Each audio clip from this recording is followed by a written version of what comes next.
అందరికీ మధ్యాహ్నం. నా పేరు ఎం భవ్య. నేను 7th క్లాస్ చదువుతున్నాను. ఇప్పుడు నేను బేసిక్ సాల్వ్ చేశాను చూడండి. ఇప్పుడు మనం ఈజ్ ఈక్వల్ టు నొక్కుంటాం. ఈజ్ ఈక్వల్ టు క్లిక్ చేసి బేసిక్ సాలరీ సెలెక్ట్ చేసుకొని ఇంటూ నొక్కుంటాం. 80% నొక్కొని ఎంటర్ నొక్కుంటూ వస్తుంది. గ్రాస్ అన్నమాట. ఇప్పుడు ఈజ్ ఈక్వల్ టు నొక్కొని బేసిక్ సాలరీ సెలెక్ట్ చేసుకుంటాం. సెలెక్ట్ చేసుకున్న తర్వాత ప్లస్ సింబల్ నొక్కొని అప్పుడు ఎంటర్ నొక్కితే ఆన్సర్ వస్తుంది. తర్వాత plus is equal to gross select చేసుకుంటాం.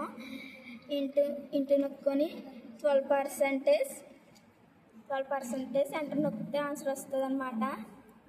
ఇప్పుడు నెట్ శాలరీ ప్లస్ సింబల్ నొక్కుతాం. ప్లస్ సింబల్ నొక్కాక ఈక్వల్ టు మైనస్ ఆన్సర్ వస్తుంది అన్నమాట. ఎంటర్ నొక్కితే అప్పుడు ఆల్ సెలెక్ట్ చేసుకొని డబుల్ టచ్ చేస్తే వస్తుంది అన్నమాట. అందరికీ థ్యాంక్ యూ అన్నమాట.